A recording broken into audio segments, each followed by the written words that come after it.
conosco, ó Pai amado, seja bem-vindo em nosso meio. É o que nós te pedimos, não só hoje, mas para todo sempre. Amém. Amém, graças a Deus. Irmão Thor, qual hino que a gente pode... 24, vamos lá? 24.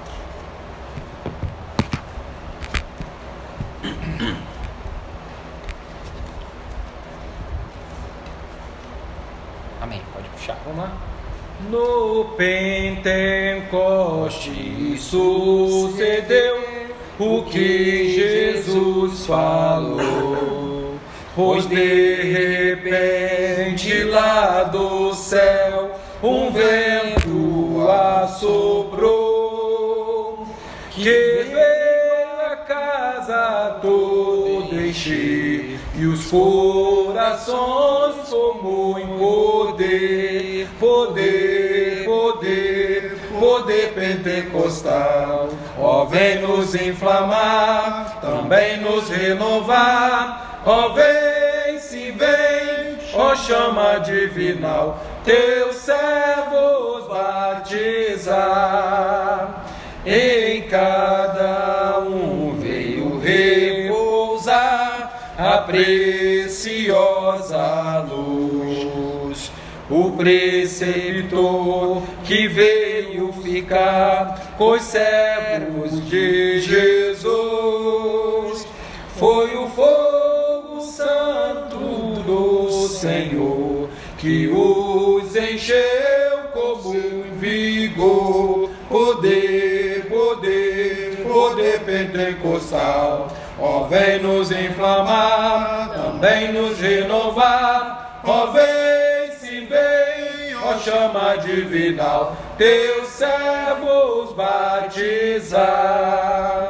E começarão a falar, repletos de poder, em outras línguas exaltar ao que mandou trazer os ricos dons do seu amor e o poder consolador, poder, poder, poder pentecostal. Ó, vem nos inflamar, também nos renovar. Ó, vem, se vem, ó, chama divinal, teus servos batizar.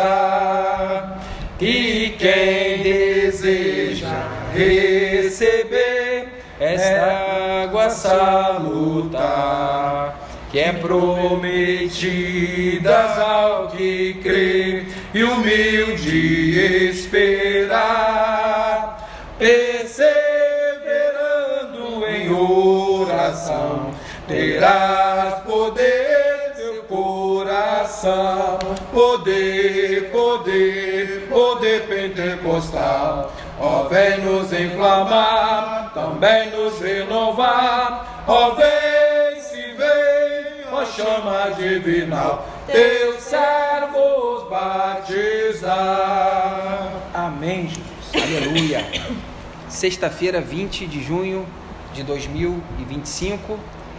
Estamos aqui na Usinagem Afonso. Vamos fazer uma breve reflexão, culto de adoração a Deus. Tchau. Casa aí dos 10 minutinhos. Mas antes de tudo, o irmão Eli já orou. Ariane, pode fazer uma brevíssima oração. A liturgia é assim, ora para iniciar, agora especificamente para o que vai ser falado, para que não saia nenhuma palavra aqui que não seja da inspiração de Deus, tá bom? Aleluia. Senhor Deus e Pai, mais uma vez estamos aqui, Senhor, para agradecer por tudo que o Senhor tem feito em nossas vidas. Muito Senhor, obrigado, que o Senhor Jesus. coloque na boca do André tudo aquilo que nós precisamos ouvir, tudo aquilo que nossos corações precisamos receber nessa palavra. Que o Senhor continue nos protegendo, nos guardando, nos livrando de todo mal. Amém. Amém. Em nome de Jesus, amém. Irmãos, 7 minutinhos. Vamos lá. Sobre o que eu quero falar hoje? Se eu fosse dar um título, seria Cristão fracassado ou Não sejamos um cristão fracassado. Vamos lá, vamos começar o culto. Totalmente assim, eu sei que os irmãos, né, hoje em dia tem muitos pastores que vêm com a base muito grande. Aqui é uma conversa, um bate-papo, mas que tem uma profundidade. Vamos lá. Esses dias eu estava relendo um livro do Dostoiévski.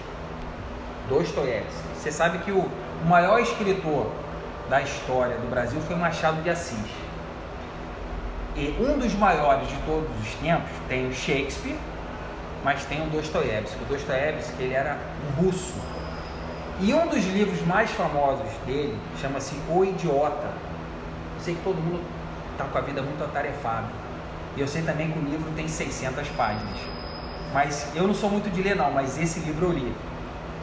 E o Dostoiévski, ele há 150 anos atrás, ele era um cara que sabia o que era ser cristão.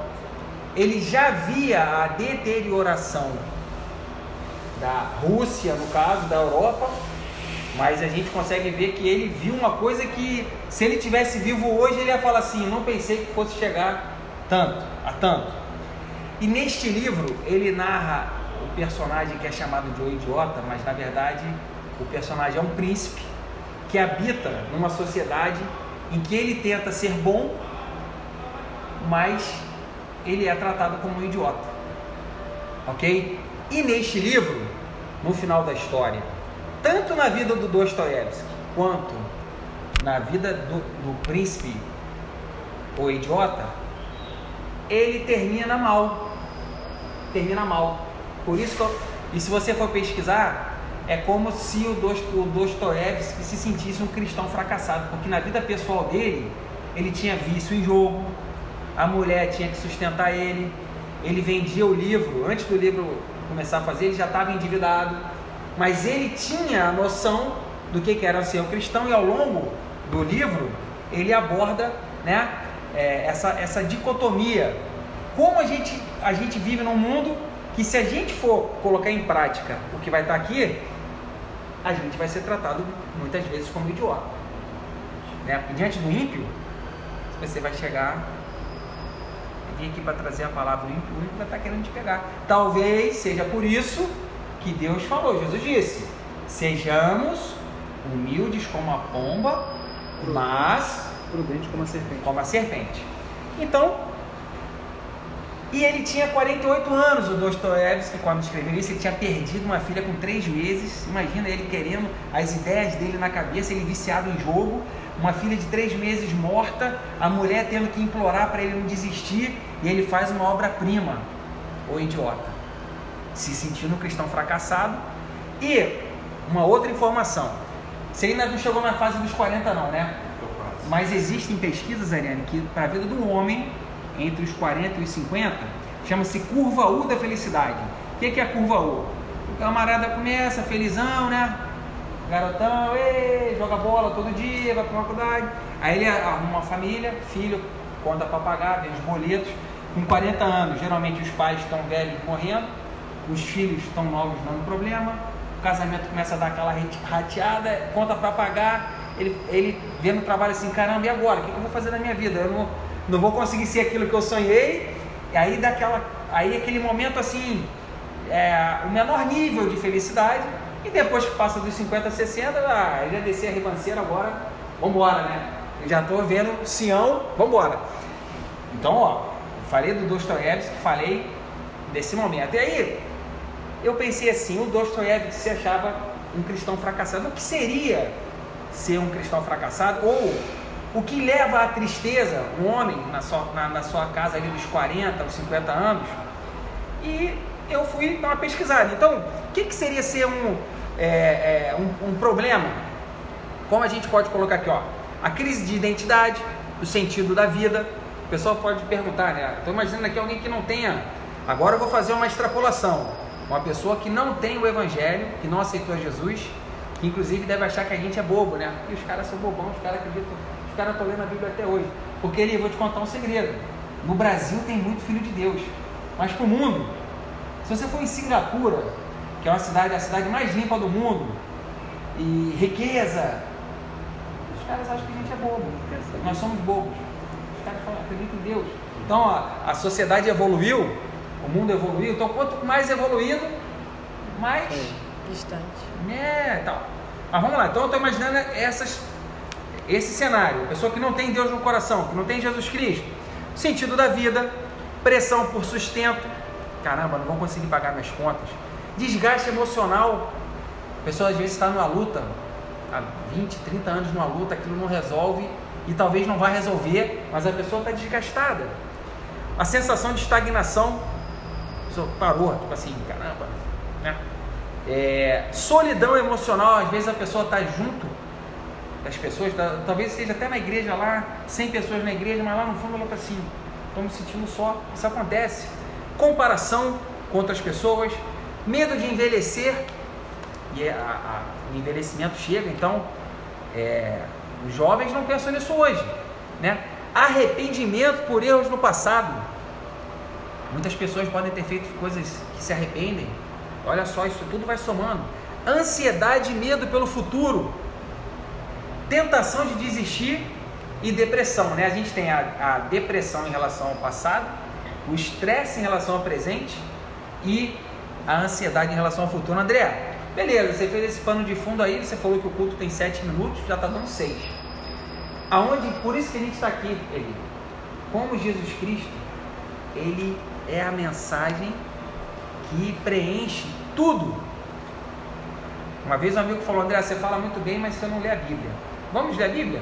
Vocês podem abrir em 2 Coríntios 5, 17?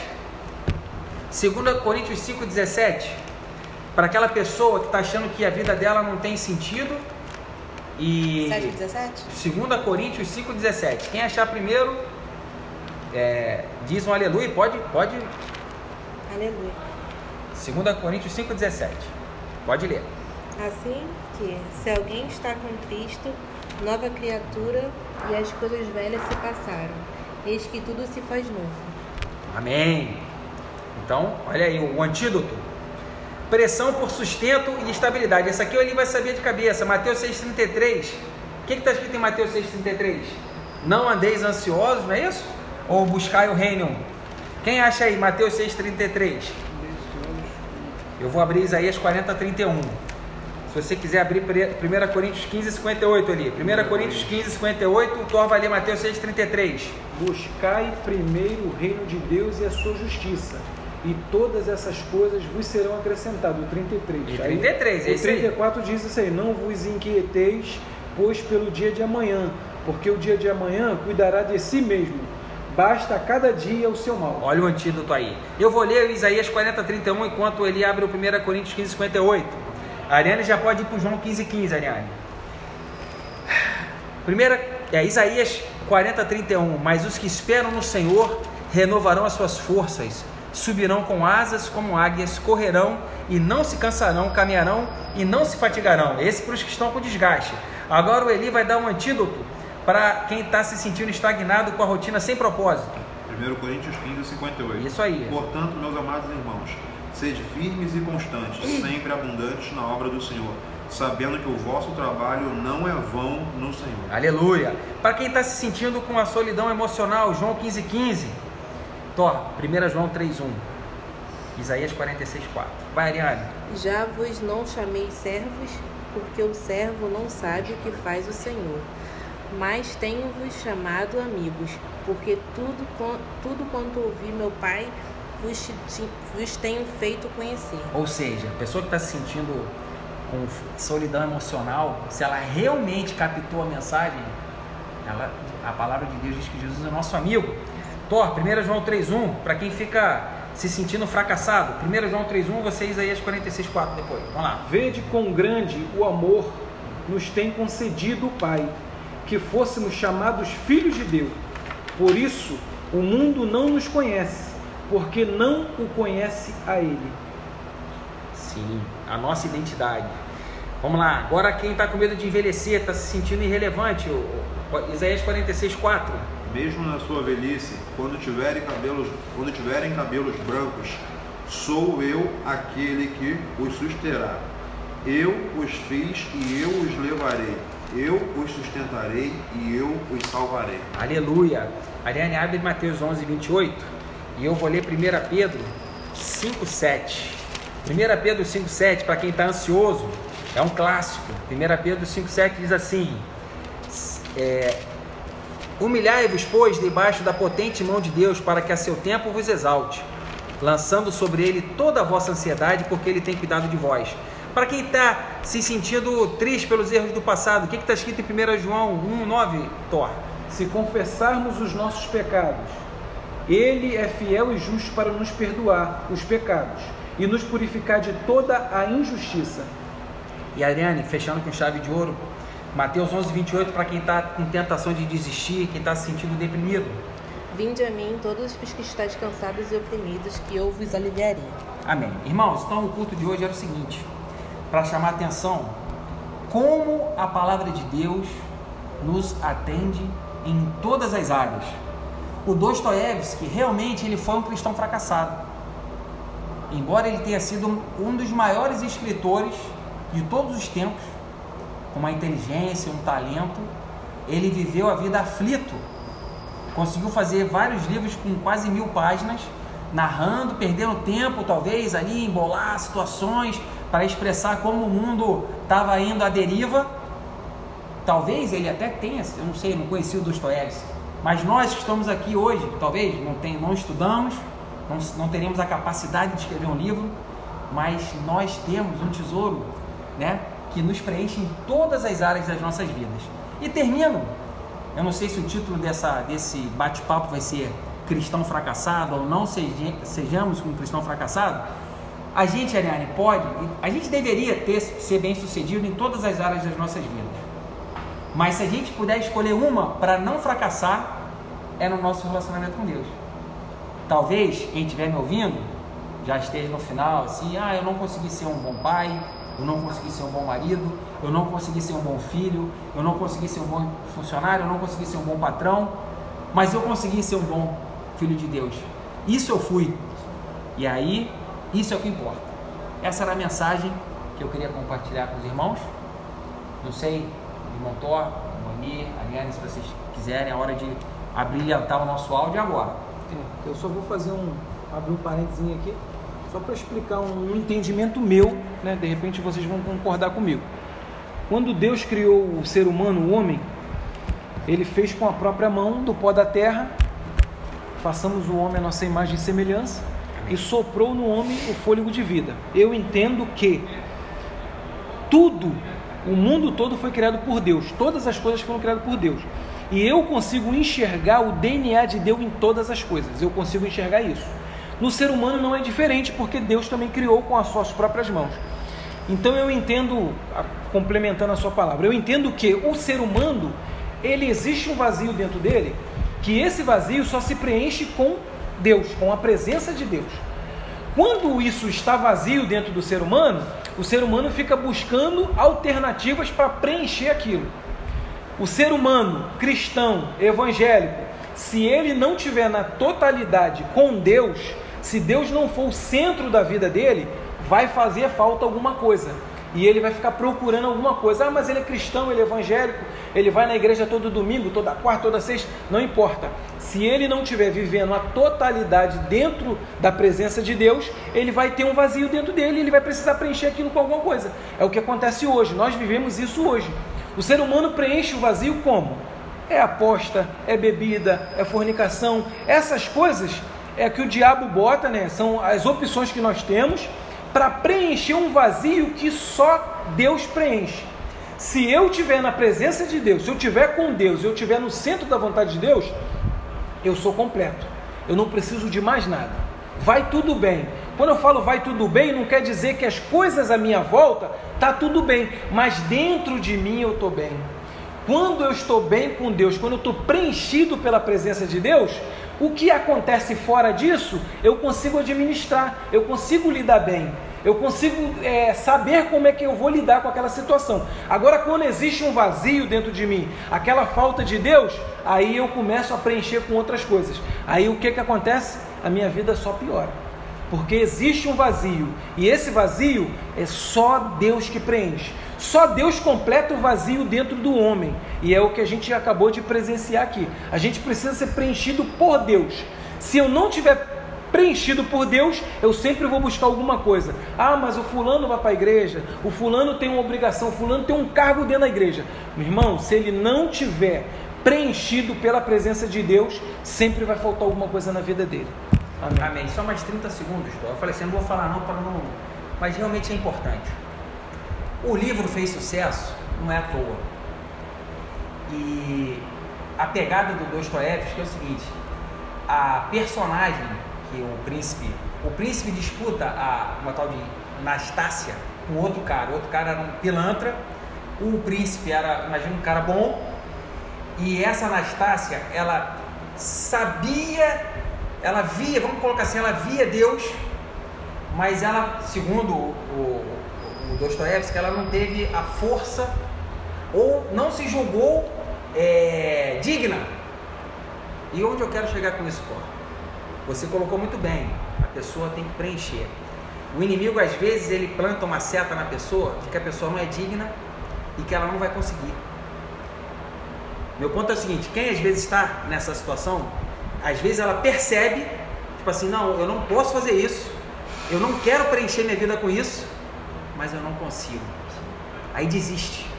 Então o livro ficou triste e em relação à palavra errado, porque segundo o livro, a maioria das pessoas não vão conseguir e vão desistir. Então eu agradeço suas palavras maravilhosas, mas quem estiver me ouvindo, ganha, quem não desiste. Nunca vai ficar o céu totalmente azul, só a glória. Pode ser que uns estejam na bênção, mas você me ensinou uma vez que a vida é um grande roda gigante. Então ganha quem perseverar. Ganha. Vambora, mas tá tudo. Vambora. Não vou desistir. Eu não vou ser o cristão fracassado do livro do Dostoiévski. Amém? Amém. Encerramos o nosso culto, sexta-feira, 20 de junho de 2025. Eu quero deixar um beijo na minha filha que fez 18 anos ontem. Eu sempre gravo essas mensagens para ela ouvir no futuro. Vitória, eu te amo. Esposa, eu te amo. Isso é tudo na minha vida. Pietra, Antonella e todas as pessoas que estão me ouvindo, os presentes aqui, que Deus possa abençoar os familiares, a mão do trabalho, o pão, a água, né? Deus tem promessas maravilhosas para nós. Então todos que estamos aqui, todos que estão ouvindo, que sejamos abençoados em nome de Jesus. Amém, graças a Deus.